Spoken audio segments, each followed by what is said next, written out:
E aí, galera, beleza? Como é que vocês estão? Meus amigos, hoje é segunda-feira, uma nova semana se inicia e o desgoverno completa 100 dias de pesadelo. E, gente, quero abrir o vídeo de hoje trazendo as manchetes do que o consórcio está falando sobre essa data comemorativa.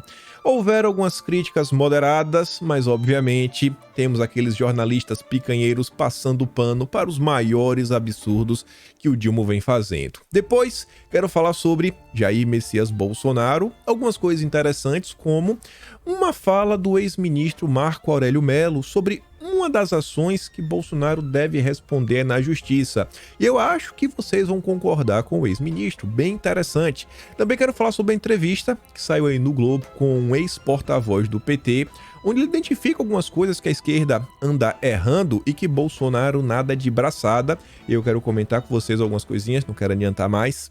Também tem algumas outras coisas sobre Bolsonaro. Quero falar sobre Agenda Verde, e aí tem muita coisa, desde movimentações da terceira via que está dentro do governo, ao evento que vai ter no Rio de Janeiro. Uma notícia que saiu que chamou minha atenção por algumas coisas, vocês vão entender por quê, e eu acho que vocês também vão ficar assim, tá meio estranho, viu? Isso envolve a Globo. E mais algumas coisinhas. Tem algumas coisas também relativas à regulação da imprensa como toda, etc, tudo mais, não sabia onde colocar, coloquei nesse tema. Depois eu quero falar sobre a agenda internacional, o que é que o Dilma anda aprontando. Vai viajar essa semana, né? E passou vergonha na semana passada. Quero falar de eleições de 2024, algumas coisinhas interessantes que também já começam a se movimentar dentro do Congresso e pode impactar nas próximas votações na Câmara e no Senado. E se der tempo, falaremos da carreta furacão e o que o Haddad anda aprontando. Mas vamos começar e vejam só. Ontem, o Dilma, ele publicou um artigo, um texto. Você consegue acreditar que o Dilma escreveu um texto? Eu acho que não. Eu também não acredito, né? Obviamente alguém escreveu, o Dilma só colocou a assinatura dele, ou colocaram para o Dilma. Foi publicado aí no Correio Brasiliense e o único veículo que eu vi dar voz, né, e repercussão foi a Globo. Por que será, né? Mas tá lá. Em artigo, Lula faz balanço dos 100 dias em que justifica a falta de marcas com necessidade de reconstrução do país. E a culpa? Ele colocou em Bolsonaro, que a culpa é dele, ele coloca onde ele quiser. Aí tá lá, né? O presidente afirmou que os problemas herdados eram tantos que o termo reconstrução foi incorporado ao slogan do governo federal. O slogan do Dilma, na verdade, ele copiou do Temer, né? Para não usar outra palavra. Vamos lá assim, só copiou. A originalidade tá nas alturas com o desgoverno. Mas vamos lá. A CNN soltou aqui duas notas, ambas agora de manhã, 4 da manhã. Fiquei acompanhando o que a imprensa ia soltar no dia de hoje, soltar no dia de ontem. Quero ver aí como é que vão cobrir os 100 dias. Briga com o Banco Central. Nova regra fiscal, impostos. Os 100 dias do Dilma na economia. Reoneração dos combustíveis e bases para marco legal que substituirá teto de gastos estão entre os principais anúncios feitos pelo Haddad. Então, realmente, vocês veem aí, eu acho que ninguém vai discordar. Uma das marcas do governo Lula é a reoneração da gasolina. É a volta de impostos. É o aumento do custo do Brasil para o cidadão. Mas, ao mesmo tempo que a gente fica assim meio chateado, aprendemos com a Miriam Leitão que o pobre não come gasolina. Então, isso aqui não faz nenhuma diferença. Pode botar imposto à vontade. Lula chega aos 100 dias de governo sem base consolidada nem marca petista no Congresso. Essa é outra matéria que eu acho também interessante. É uma das grandes marcas. O Dilma chegou até aqui no dia 10 de abril, que é hoje, sem nenhuma votação expressiva, tanto na Câmara quanto no Senado. Não dá nem para saber se ele tem base ou se não tem, o que mostra um governo fraco. É um governo que está aí aos trancos e barrancos, sendo humilhado por diversos setores. O Lira mesmo fez algumas falas contra o Dilma bem ácidas, né? Se a gente pode falar assim, desde aí do mês de março, pelo menos. Continuando sobre essa questão de base, o Estadão solta uma nota que vem nesse mesmo tom. Postaram hoje, 5 da manhã.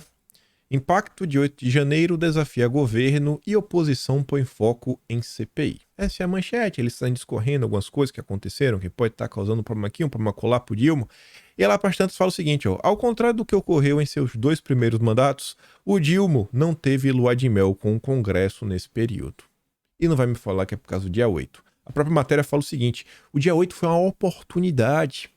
Naquele momento o Dilma conseguiu juntar os poderes, né, ao redor dele, trouxe os governadores, fez isso, tinha sociedade, só que não deu continuidade.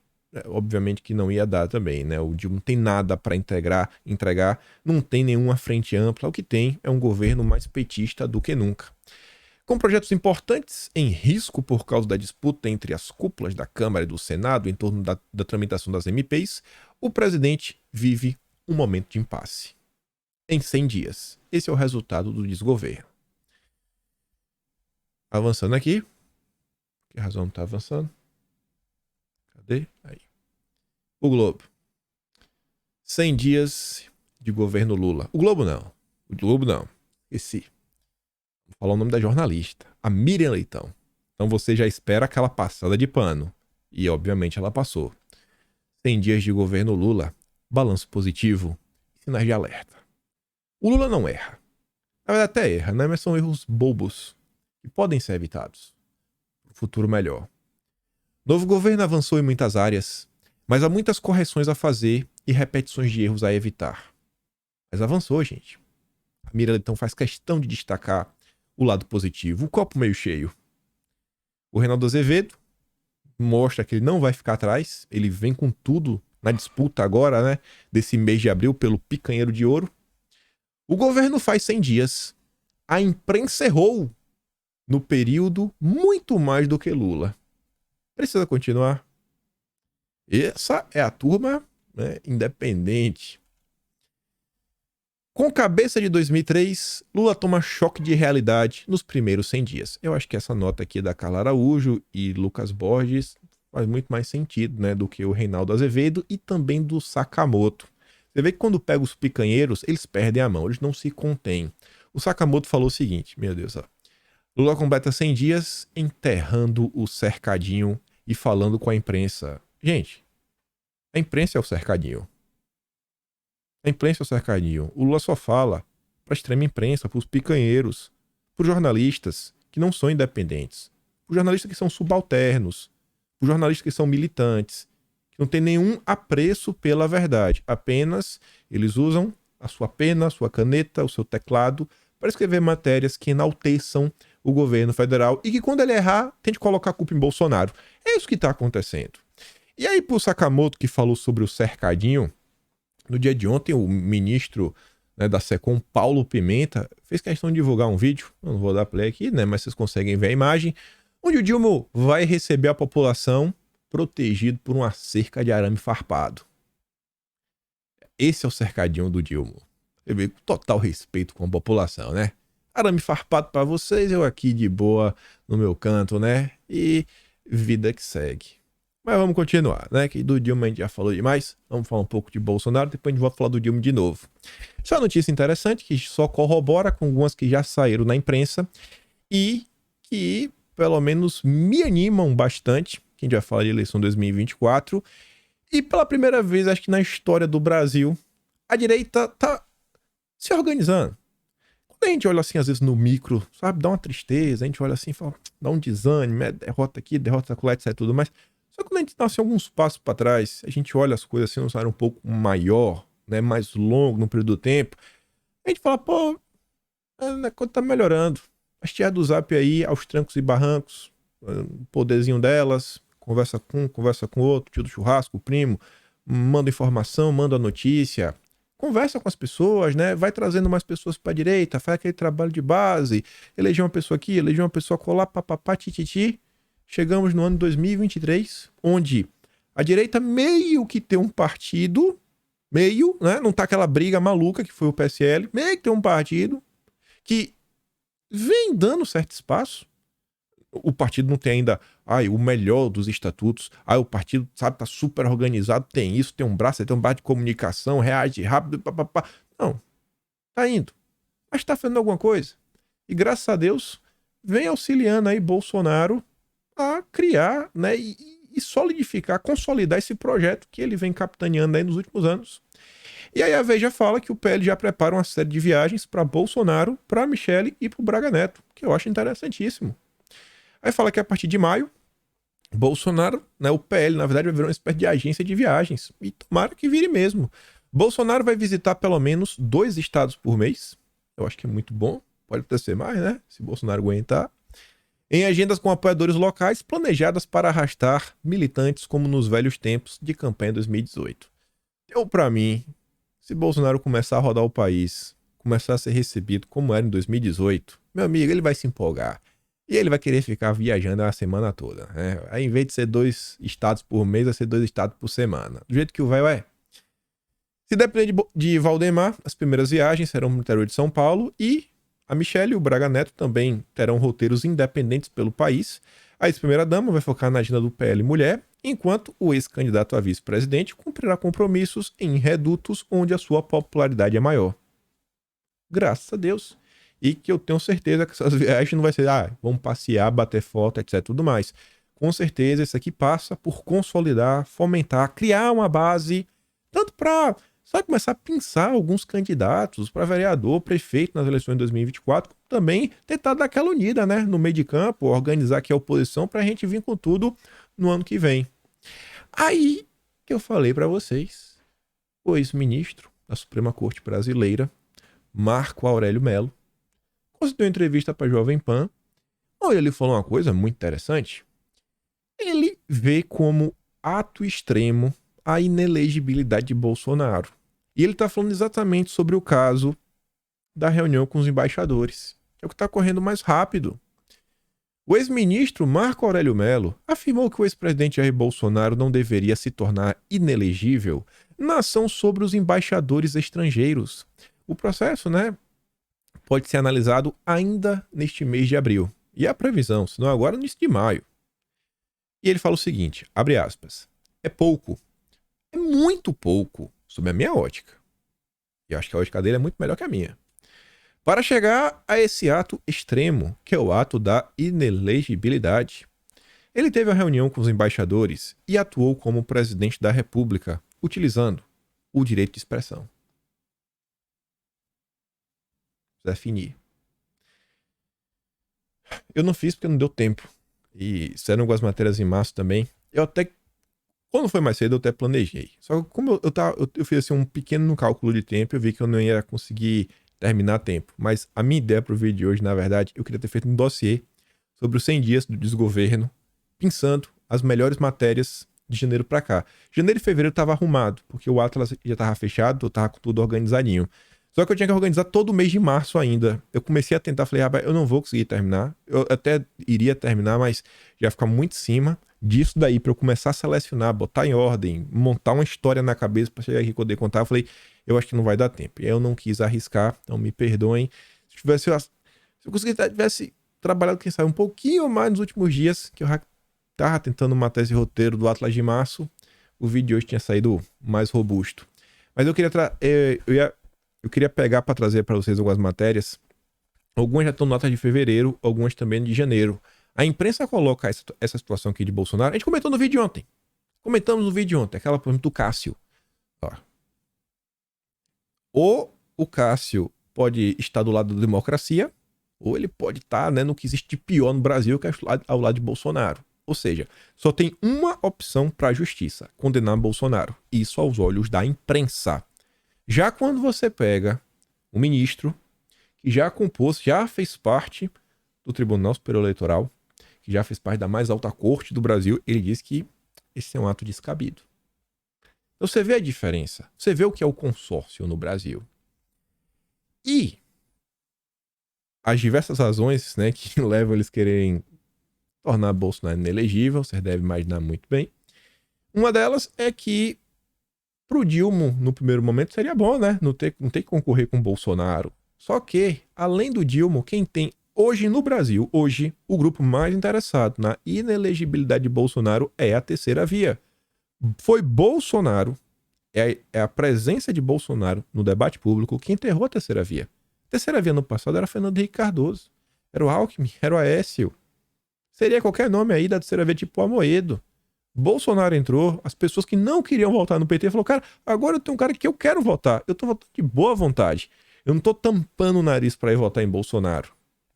E aí, como eu falei para vocês, o André Singer, que é ex-porta-voz petista, ele concedeu uma entrevista aí pro Globo falando o seguinte, o Dilma precisa reconquistar o que já foi a nova classe C.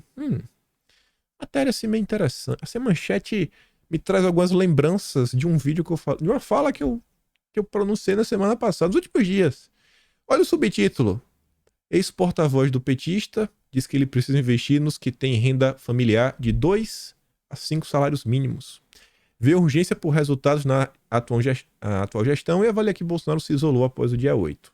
Eu não acho que Bolsonaro se isolou. Eu acho que sim, existe uma urgência por resultado, porque a coisa está muito ruim. E o que chama minha atenção? O Dilma tem que investir de 2 a 5 salários. Quando saiu aquela pesquisa do Datafolha, eu trouxe aqui, comentei umas coisas com vocês e falei, gente, olha como o Bolsonaro pontua bem a partir de 2 salários mínimos. E aí eu comentei umas coisinhas, né? Me estendi, sempre que o Bolsonaro acaba me estendendo. Eu falava, ó, perceba que para a direita crescer no país, a gente só tem que interromper esse ciclo de miséria. O cara começou a ganhar mais de 2 salários mínimos. Ele já começa a sobrar um dinheirinho, ele já começa a se interessar em querer saber, cara, o que é que eu preciso fazer para multiplicar o meu dinheiro, para pesquisar uma coisa, pesquisa outra. Daqui a pouco, começa a se deparar com a verdade. Daqui a pouco ele começa a ver que a imprensa tá mentindo. Ele vai, começa a ir atrás de informação. Se você vai atrás de informação, cedo ou tarde, você vai descobrir que a imprensa tá mentindo. Esse é o grande ponto. Esse é o grande ponto. E a turma percebeu. 2 a 5 salários mínimos. Se o brasileiro deixar de ser pobre, de verdade, é tudo nosso. Aí fala o seguinte, algumas perguntas. Seu artigo, o senhor nota a força de Bolsonaro na faixa de 2 a 5 salários mínimos, que inclui o que se chamou de nova classe C. Por que esse público se afastou do PT desde 2018? Simplesmente porque esse público, no Brasil, a partir de 2 salários mínimos diante, é a classe média, né? A classe média baixa.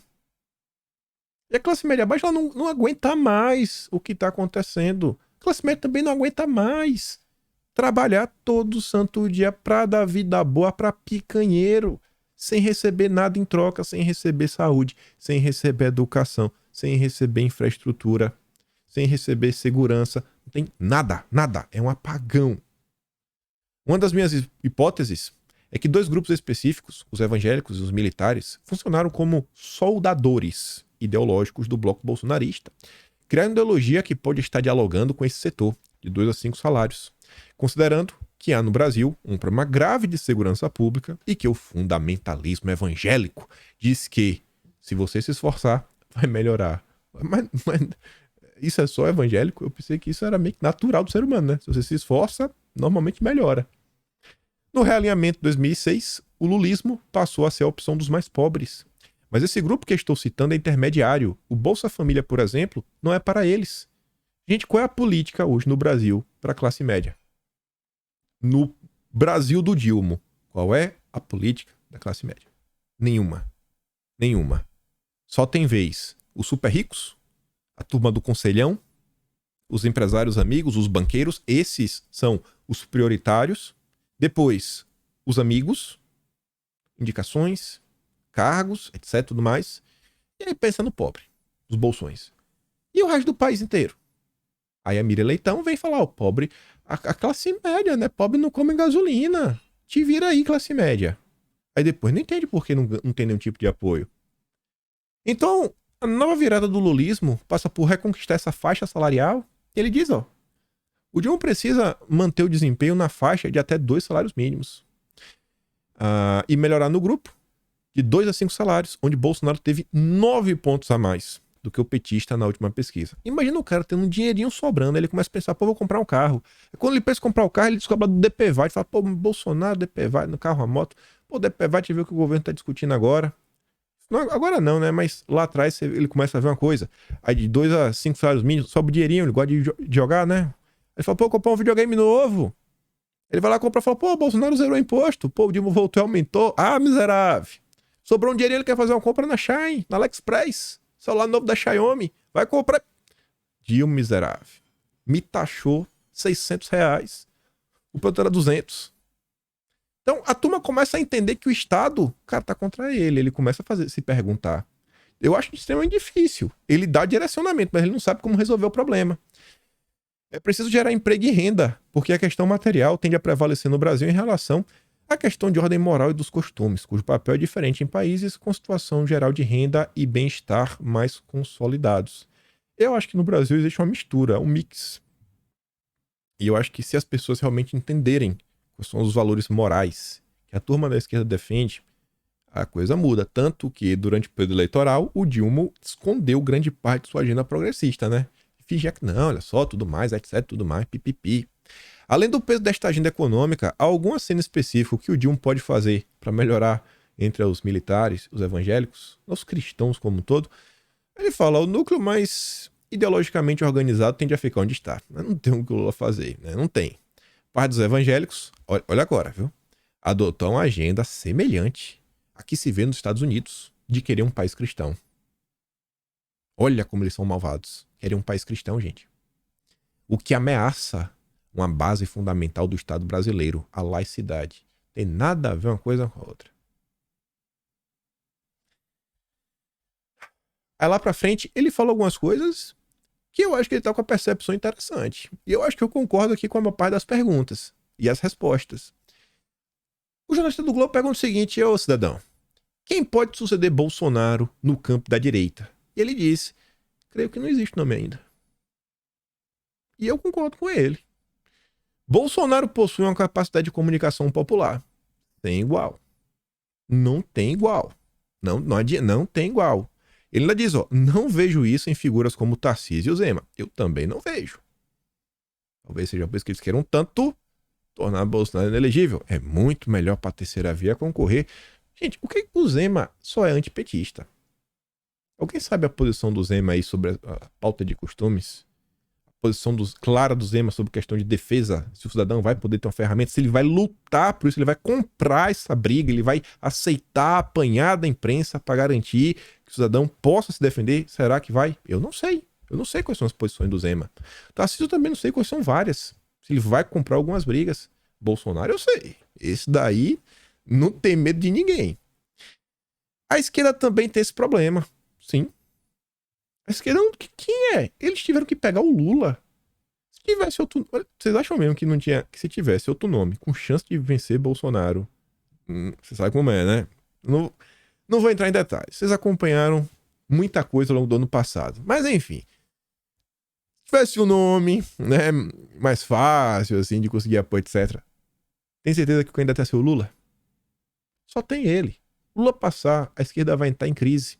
Tanto que alguns partidos como o PDT, o PSB, estão trabalhando uma federação, né? Quem sabe até uma fusão, já avisando isso. Quebrar a hegemonia do PT. Não tem nome, não tem quadro. Quem está crescendo na esquerda é o PSOL. Mesmo sem sucessores claros, acha que a polarização veio para ficar? Ele diz sim. Tende a ficar essa bipolaridade. E eu tenho total certeza, porque eu acho que hoje a sociedade chegou num ponto que não tem como um conservador virar woke, tem como o woke virar conservador, ele acordar pra vida, né? A turma da lacração vê que estão seguindo assim um caminho bem tortuoso. Só que toda a agenda internacional trabalha para avançar, né? De um modo que as pessoas sigam pelo caminho de fazer o L, abraçar NSG, comer uns insetos, virar... Enfim, um monte de coisa. Saiu uma nota também interessante, que fala aí sobre a esquerda. Mais uma. Você vê que a primeira-dama... Estão comentando bastante aí sobre ela nos últimos dias, né? E aí a turma da Veja fala que o Dilma falou: essa mulher salvou minha vida. Aliados do Dilma demonstram um certo descontentamento com a presença constante da primeira-dama. Tá lá no pé do ouvido dele. Tem um papel aí que inclusive vem emplacando algumas indicações. Segundo pessoas próximas ao presidente, a primeira-dama dá opinião sobre vários temas. E não poupa críticas, nem mesmo aos petistas. Um dos principais assessores do Dilma relatou à Veja que o presidente não pretende interferir nas manifestações de sua companheira. Ele não vai. Para ele, esse seria um dos diferenciais do seu terceiro mandato. Essa mulher salvou minha vida. Ela recuperou minha energia e percebe coisas que ninguém percebe. Tá iludido. Tá apaixonado, na verdade, né? E aí a nota fala que desde maio do ano passado, né, quando eles casaram, ela vem ajudando o Dilma a formatar o seu discurso. No terceiro mandato, Dilma tem demonstrado estar mais centralizador do que nunca, Segundo aliados, o comportamento tem a ver com a idade, a pressa em ver resultados. É nesse contexto que a primeira-dama surge como uma das principais e mais influentes conselheiras do presidente, ao ponto de gerar descontentamento e ciúmes em petistas mais antigos. Eu acho que aqui confirma uma coisa que eu falei para vocês, tá bem certo, que é uma análise, que não é uma análise política, é uma análise com base no que está acontecendo, que você olha as movimentações, você olha os políticos, mas a análise da vida humana. Tava aí, tava lá, sozinho, abandonado. A primeira-dama foi vê-lo, ficou lá, né, nas vigílias, lá em Curitiba. O cara tá meio velhinho, vai ficando velho, vai perdendo os amigos por diversas razões. Então você começa a dar mais valor para algumas pessoas, né, que estão com você, ainda mais nos momentos de dificuldade. Então chega no dia a dia, na hora das decisões, você tende a ouvir. Na hora de que vai pra cama, vai dormir, ó, quem que fica cochichando do lado? Não é o Haddad, não é a Gleice, não é o Padilha. Para entender algumas movimentações desse governo, tem que prestar atenção nisso daqui. Mas vamos lá. Vamos falar da turminha do SG, da Agenda Verde. Eu fiquei muito surpreso com essa nota aqui da Globo. Só a manchete já dá para entender. E vocês vão entender o motivo da minha surpresa. É porque finalmente, em 9 de abril de 2023, finalmente, a Rede Globo entendeu que nenhuma decisão tem apenas um único culpado. Alta no desmatamento na Amazônia também é responsabilidade dos governos estaduais e tende a piorar a partir de abril, dizem especialistas. Rapaz, vocês estão vendo? Precisou chegar, né, passar 4 anos de governo Bolsonaro para a culpa deixar de ser inteira e exclusiva do presidente da República e agora a culpa ser compartilhada. Não, também tem os governos locais. Daqui a pouco eu falo que também são os prefeitos. Já no governo Bolsonaro, a culpa é de Bolsonaro. Rapaz, pegou fogo. É Bolsonaro. É o miserável do Bolsonaro com lança-chamas. Certeza que é ele. Agora não. Agora a culpa é compartilhada para aliviar a barra do Dilma. A Globo é inimiga do Brasil. A Globo alguém precisa realmente questionar formalmente o que a Globo anda fazendo para tentar blindar esse governo. Outro que reapareceu, compartilhando mais uma nota interessante, uma nota inclusive que é crítica à exploração do potássio lá no Amazonas, e uma nota que saiu naquela coluna da Folha de São Paulo chamada Planeta em Transe, que é apoiada, né? Apoiada é um nome bonito, para não falar que é financiado, é só um apoio de graça, né? Esse é um apoio, né? Pela Open Society Foundation. Mas tudo bem, na matéria crítica. Aí o Aldo Rebelo compartilha falando, ó, a terceira via move mais uma peça no tabuleiro. A ala do governo que bloqueia o desenvolvimento da Amazônia e do Brasil tem prestígio nas casas reais da Europa, mas apoio escasso no Congresso Nacional. Aguardem as próximas cartas. A terceira via está se movendo. E o que a nota diz, né? O Ministério da Agricultura do Dilma diz que explorar potássio na Amazônia é essencial e IBAMA nega papel e licença. Está lá, né, que o Fávaro afirmou em manifestações em processo na Justiça Federal do Amazonas que o projeto é estratégico, é essencial e deve receber tratamento prioritário com máxima celeridade. Quando era Bolsonaro que falava isso, hein? Ah, mas agora a terceira via defende.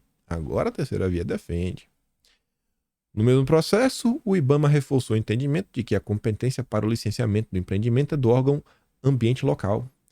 Os dois posicionamentos estão alinhados à postura do governo Jair Bolsonaro. No governo do Dilma, além da parte da agricultura, o Alckmin também apoia a iniciativa.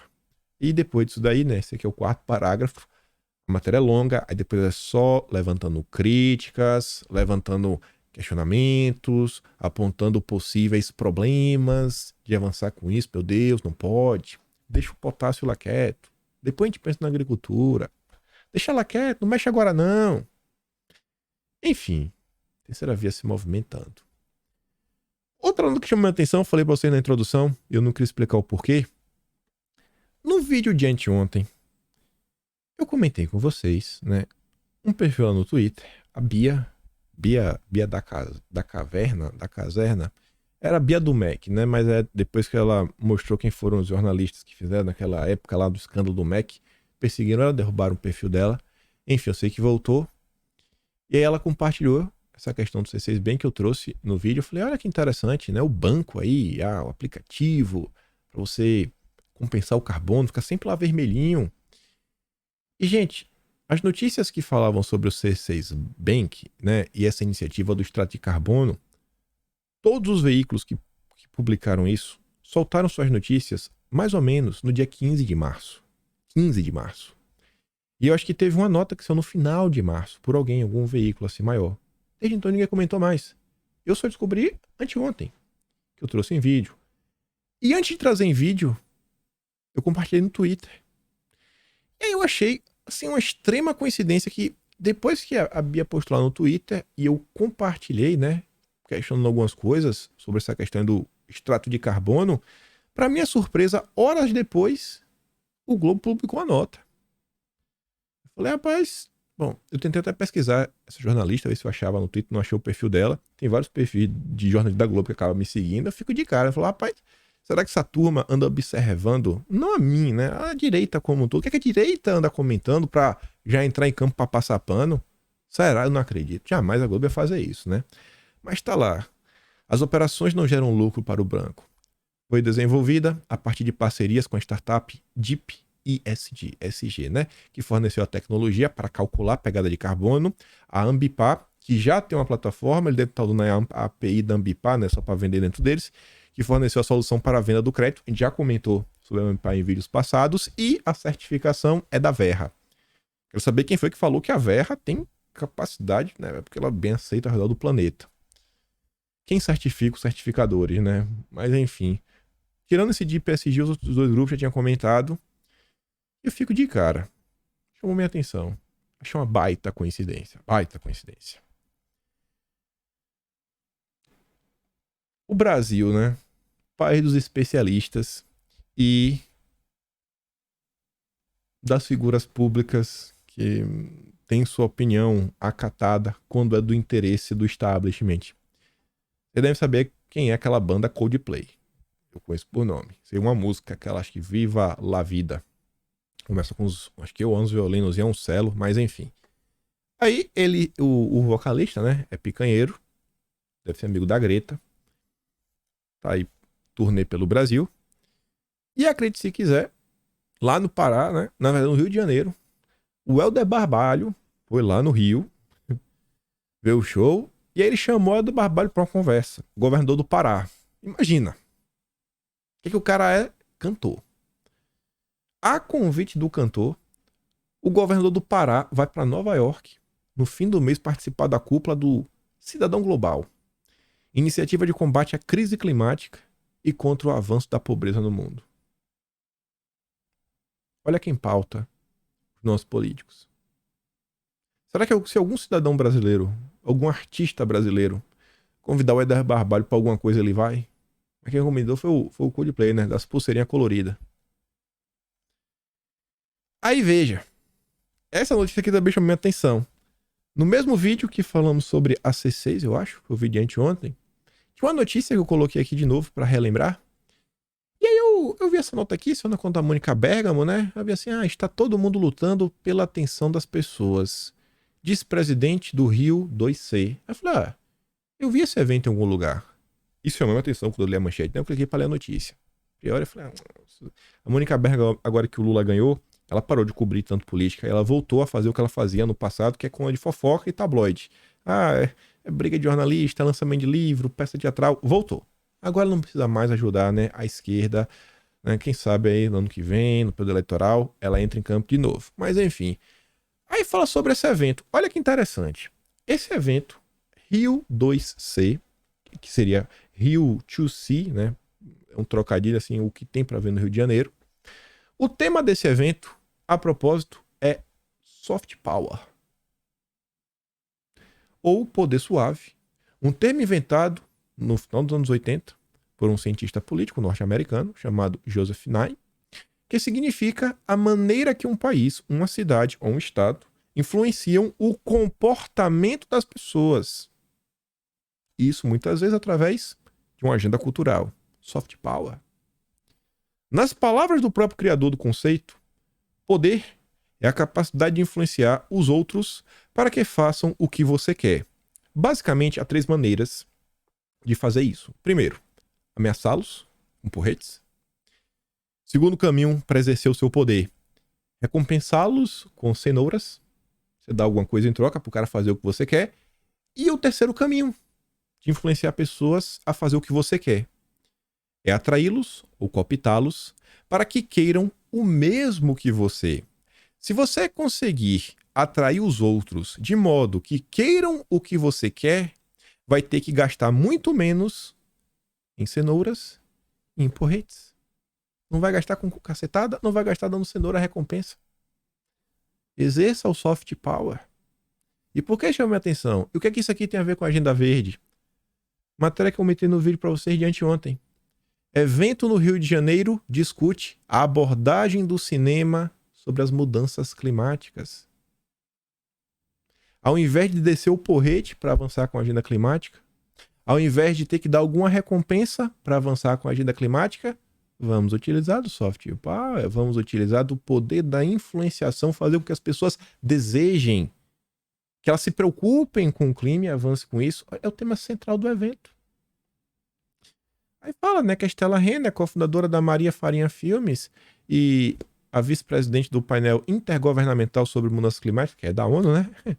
Vai debater no dia próximo 14 maneiras de abordar o tema da emergência ambiental no âmbito das produções cinematográficas de ficção. Vai exercer um soft power, né? O painel vai ocorrer dentro da Rio 2C, 2C. Evento do setor audiovisual que ocorre na capital fluminense de 11 a 14 deste mês. O objetivo do debate é buscar caminhos para que as ficções sejam também elementos de conscientização. Fazer com que as pessoas queiram o mesmo que você, para não gastar com porretes nem com cenouras. E assim a agenda avança. Assim a agenda avança. Aí foi dar uma olhada no site, né? Você vê, ó, uma das palestras. Várias que tem, né? Além dessa daí que a gente já comentou. O potencial brasileiro na oferta de carbono e o soft power verde, poder verde. O Brasil tem potencial para ser líder mundial na oferta de créditos de carbono, né? Estimativa, segundo a Câmara do Comércio Internacional, bababá, tititi, mercado regulado, TTT. Para isso, será necessário investimento tanto do poder público quanto das empresas privadas, mas o retorno será capaz de colocar o Brasil em um espaço de destaque e liderança dentro da comunidade nacional, na qual cresce cada vez mais a preocupação com o clima e o meio ambiente. E aí, se você não faz parte do clubinho do selinho, você não pode comprar nem vender, né? E você não precisa nem usar o porrete para fazer isso, foi só negar, né? Via burocracia. Eu achei muito interessante isso daqui. As coisas que vão acontecendo no Brasil. Outra coisa que mostra que a esquerda não dorme em serviço, comentamos ontem sobre aquele filme, né? A Fábrica de Fake News, que a Ancine liberou a captação, quase 3 milhões. E agora foi a Mônica Bergamo aqui conta que teremos um filme sobre o Paulo Freire, que o Wagner Moura estará participando. Já está com o roteiro finalizado. A esquerda trabalha aí para emplacar suas metanarrativas. Qual a ideia a ser vendida? O Freire é um cara bacana, um cara bom. Temos que abraçar, sabe? Sua filosofia de ensino, né? Sua metodologia de ensino. Esquerda, criação de narrativas. O Dilma está indo no Oriente e o Jamil Chad fala que o governo vai assinar aí, né? Já assinou, segundo o Jamil Chad, um acordo com a imprensa estatal lá do Oriente, dos comunas. O tratado prevê troca e cooperação de conteúdos em prol do desenvolvimento econômico, social e sustentável dos dois países. Lá, a imprensa é controlada pelo Estado de forma integral. Mas tem embaixo quem controla a imprensa são eles. É o Partido Comunista, né?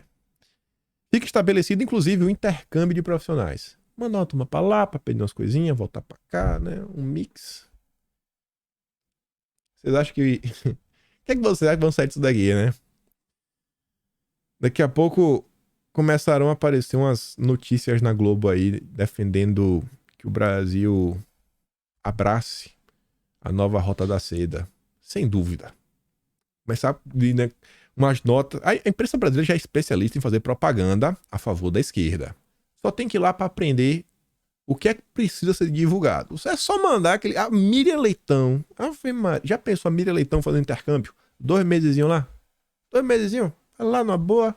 Né? Sobe e desce. Come lá uns dumplingzinhos. Um macarrãozinho com palitinho. Vixe, ela é outra especialista. Uma coisa que envolve aí, né, estatais, comunicação, empresas de comunicação, na verdade, e que vem sendo bem interessante nessas mudanças no Twitter, que acaba a ser a rede social que gera realmente um debate. Nas outras redes, elas têm o seu tamanho, têm a sua influência, etc, tudo mais, mas muita coisa sai do Twitter para outras redes.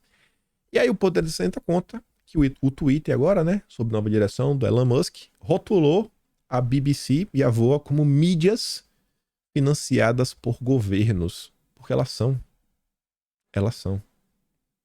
A emissora britânica e a Rádio dos Estados Unidos receberam um selo neste domingo. A política de verificação mudou em julho de 2022. Talvez a única solução vai estar no avanço ainda maior da tecnologia. Ou vai escravizar os seres humanos de uma vez por todas, ou vai abrir alguma janela para algum tipo de reação, né, contra o poder do establishment. E falando sobre jornalismo, eu só comentei no Twitter uma vez no Instagram e uma vez lá no Telegram. Mas eu deixei meio que de lado. Só que a turma da esquerda tá falando campanha aberta. Tô observando, aí eu peguei aqui só uma postagem para vocês verem, ó. Aquele Calejon, que era da Jovem Pan, tá falando lá campanha, vamos passar o bolsonarista, últimas 48 horas. Hoje são as últimas 24 horas. Eu vou botar o link aqui na descrição do vídeo, você clica, dá pra votar em mim e dá pra você também votar contra eles. Nesse momento, quando eu abri, eu tava em segundo lugar. Esse cara, esse Maldonado, é de esquerda também. Tá em segundo lugar. E tá lá o Calejão, a turma tá em campanha. Quero ver se vocês vão deixar que eu perca pra esses picanheiros safados. Vou mandar o link pra você, gente. A esquerda não pode ver CS. Porque você vê aqui, ó. Tivesse alguém assim mais bem colocado. Sei lá, se o primeiro colocado fosse alguém da direita, eu ia trazer aqui. Não deixar a esquerda ganhar, não, né? Pelo amor de Deus. Se eu ganhar, eu falei, talvez, se tiver que vir pro Brasil receber o prêmio, eu até penso. Vamos deixar o link, tá aqui na descrição, vou mandar o Telegram também. Não deixe a esquerda ganhar. Acho que hoje é a primeira fase. Mas quem terminar a primeira fase em primeiro, já passa pra próxima. Eu não vou ficar adulando vocês, não. Mas vamos lá. Vamos continuar falando sobre a agenda internacional do Dilma, né? Já que estamos falando aí desse acordo que vai fazer com a estatal do Oriente. Na semana passada, o Dilma resolveu comentar sobre a Europa. Falou besteira do início até o fim. Ele não agradou nenhum dos lados. E a imprensa não percebe, e a imprensa passapanista tá falando o seguinte, que não, olha só, o Dilma abraçou a Rússia.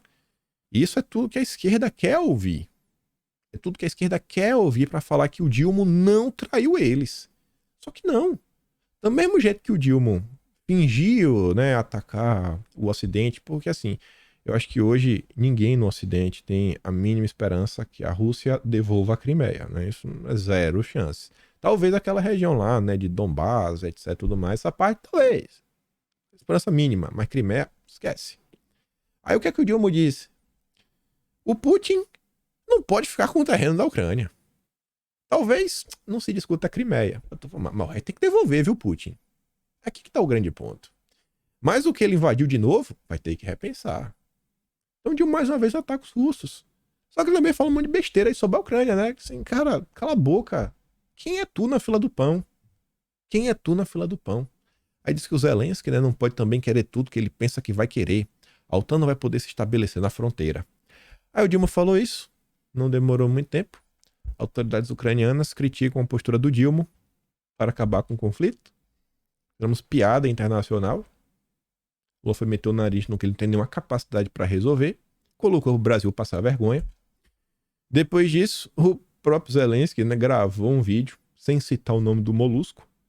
Mas tá lá, né? O Zelensky diz respeito. Diz que respeito e ordem retornarão apenas quando a bandeira ucraniana retornar à Crimeia.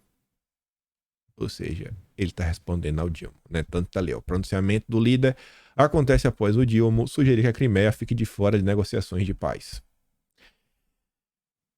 Aqui é só pra dar aquela quebra no vídeo, vocês darem um pouco de risada. Meu Deus do céu. O Choquei colocou que o Zelensky rejeita o plano de paz de Lula. Aí, olha o nível da turma que vota no 13.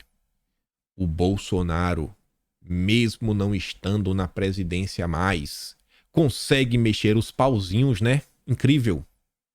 Foi Bolsonaro, gente. Foi Bolsonaro que melou o plano de paz do Lula. Ah, Bolsonaro! Esse Bolsonaro demais. Bolsonaro construiu um condomínio na cabeça da esquerda. A turma não consegue parar de pensar em Bolsonaro. Inacreditável, viu? Inacreditável. Mas enfim, aí você vê. Diante dessas falas aí do Dilma, etc, tudo mais, falando sobre essa questão, resolução do conflito, né? O próprio Oriente quer resolver lá os comunas.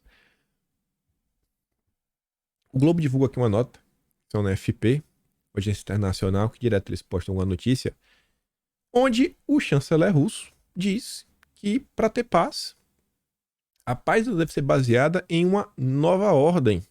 Só que essa nova ordem que ele fala aqui não é a mesma visão de nova ordem que a turma dos globalistas normalmente fala, né? Quando se pensa em nova ordem, muito quando se era pontuado, era o quê?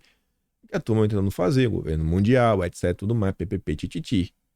Segundo a forma que essa galera vem observando, eles têm que acompanhar as visões da esquerda, eles não enxergam num primeiro momento um governo único, onde eles vão controlar.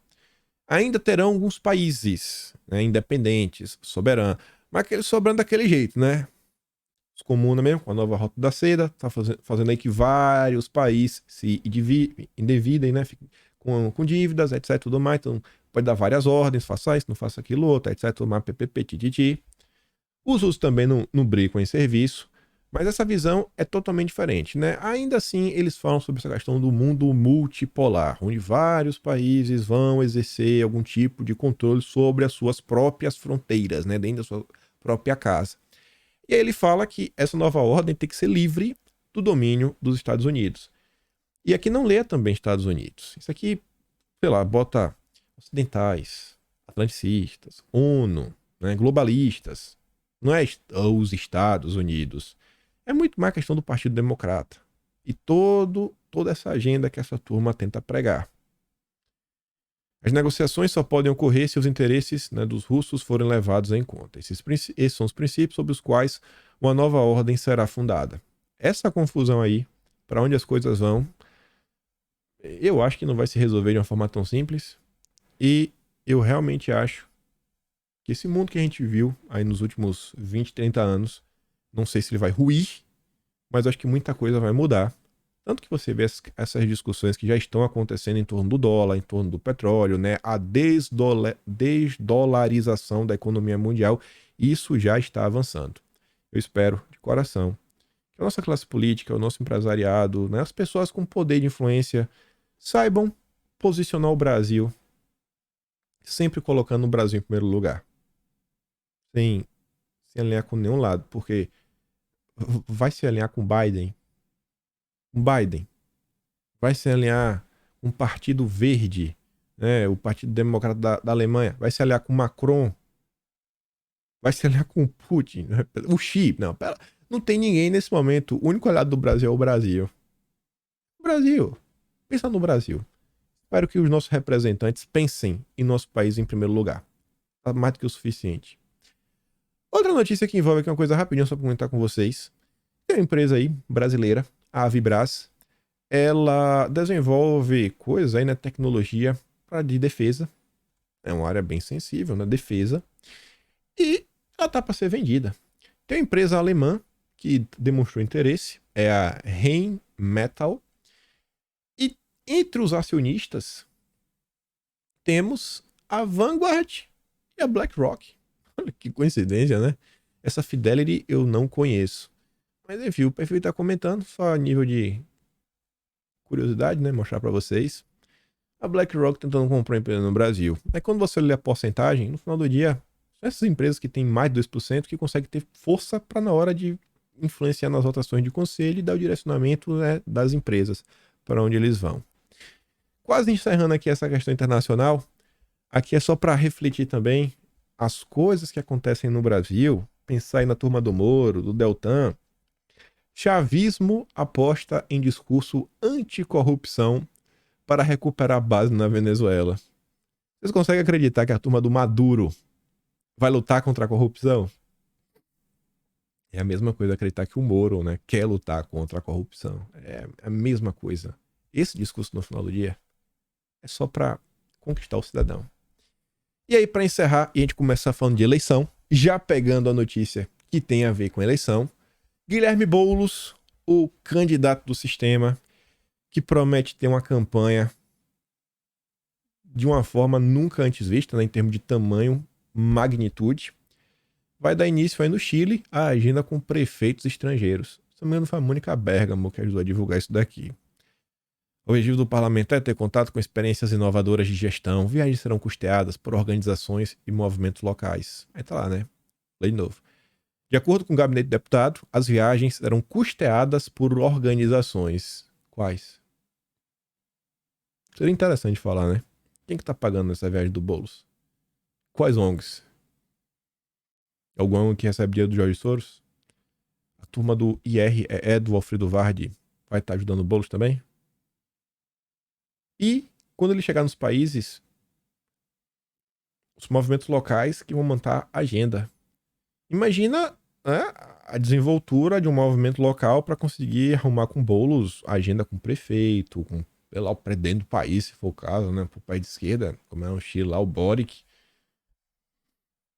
Esse é o cara que tá vindo como candidato forte para disputar a prefeitura de São Paulo no que vem. Vai contar com o apoio de toda a imprensa. A imprensa já está tentando transformar o Boulos em um cara moderado, em um cara, né, gestor. Estão tentando. E eu comecei a montar o Atlas já de março, né? Começar a juntar as notícias, começar. O meu processo mais ou menos assim, né? Eu tava revisitando tudo que eu já montei, vídeo. Sai pegando, sai separando primeiro assim nos temas maiores que faz algum sentido. Sei lá, economia. Botando o que tem a ver. Depois eu pego, olho, aí resubdivido. Vou lá, pô, bota esse aqui junto, vou agrupar aqui, vou botar aqui um subitem a falar do Dário, vou botar um subitem a falar do Banco Central.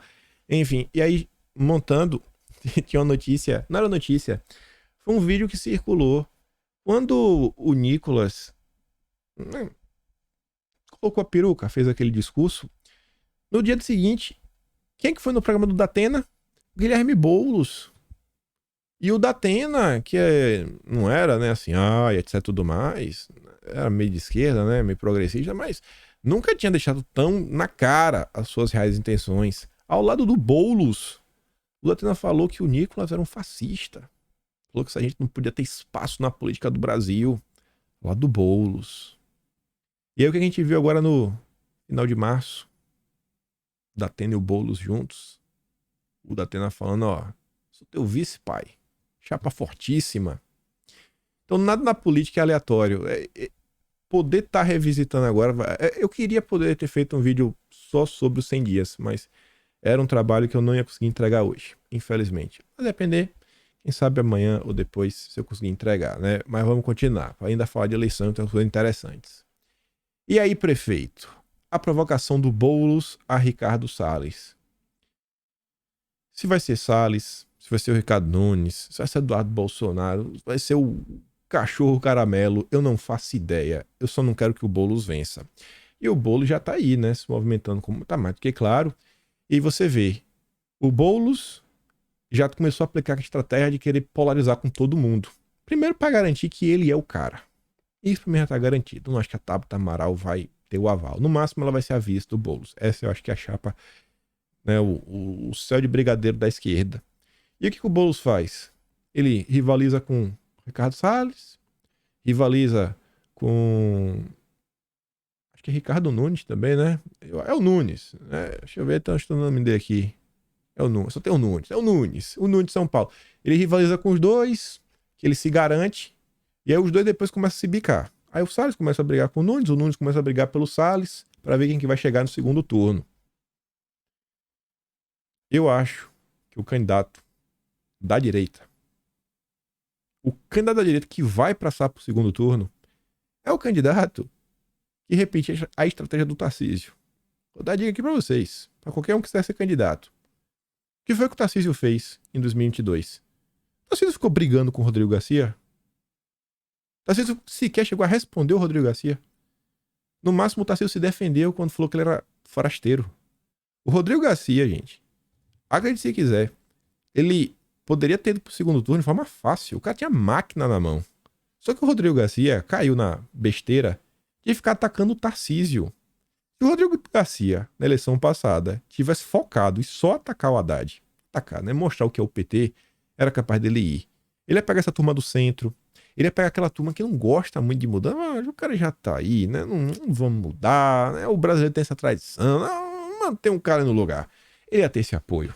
Só que ele foi na loucura, se achou o bam, melhor pra direita. Melhor que temos aí o Tarcísio, um cara assim alinhado a Bolsonaro, não é perfeito, né? Também não acho que ninguém esperando perfeição, mas acho que é um nome melhor do que o Rodrigo Garcia. A direita aí que quiser, cara, rivaliza com o Boulos, mira no Boulos, esquece os outros candidatos. Esquece. Porque o debate ele vai polarizar. E no final do dia, isso aqui vai virar Bolsonaro versus Lula, né? Quem é o candidato de Lula é o Boulos. Quem é o candidato de Bolsonaro é o cara que tá contra o Boulos. Simples assim.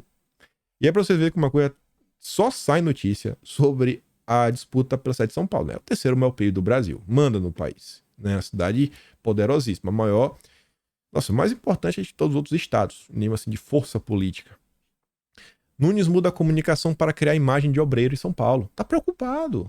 Tá todo mundo se movimentando. O Bolso tá se movimentando, o Salles tá se movimentando, Fulano, Ciclano, Beltrano, Datena tá se movimentando, Tapo, Amaral se movimentando, e agora o Nunes, ele que é prefeito, né? Ele quer se vender como contraponto a Boulos. Ó, sou contraponto a Boulos. Homem da prática, não sou do discurso. Contraponto a Boulos. Minha aposta, quem for pro segundo turno vai ser quem trazer para si a imagem de anti-Boulos. Eu sou o anti-Boulos, eu sou o anti-Lula. Vamos ver se eu estarei certo ou não ano que vem. Apesar de divergências em São Paulo, PDT e PSB mantêm costura por federação para 2024. Pega a nota da entrevista, né, do Singer lá pro Globo, que ele falou, não, o Lula não tem sucessor, não tem mais nenhum nome de peso. O PDT e o PSB sabem disso. E tá aí, ó. Eles querem concluir a federação a tempo das eleições do ano que vem. Tem o Datena. O outro tem a Tabata. Uma chapa também Tabata e Datena. Talvez possa fazer o Boulos ficar meio assim, mas eu acho que não consegue, né, bater de frente com o Boulos. Não acho. Mas bora ver, né? Ainda sobre essas questões de blocos e eleições, mas não só eleições municipais, agora também até eleições para a Câmara. Olha só, já está se comentando também sobre eleição para a Câmara em 2025. O tempo da política e a preocupação dos políticos é algo assim sensacional. O Brasil nunca tem espaço prioritário na cabeça deles. Recentemente surgiu um superbloco: PSD, MDB, Republicanos, Podemos e PSC. 142 deputados. E aí, a avaliação dessa turma é que com a aproximação das eleições municipais, isso deve acelerar o processo das federações, porque está chegando assim no cenário. Ali, ó, deputados prevêem a celebração de redução do número de partidos. Está reduzindo muito. Então, os partidos estão começando a ter muito poder.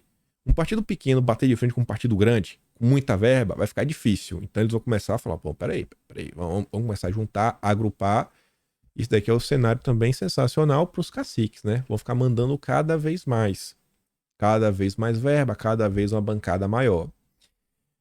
A mesma Veja soltou mais uma nota que fala desse blocão e traz algumas informações interessantes, falando o seguinte, né? Como nasceu o Superbloco?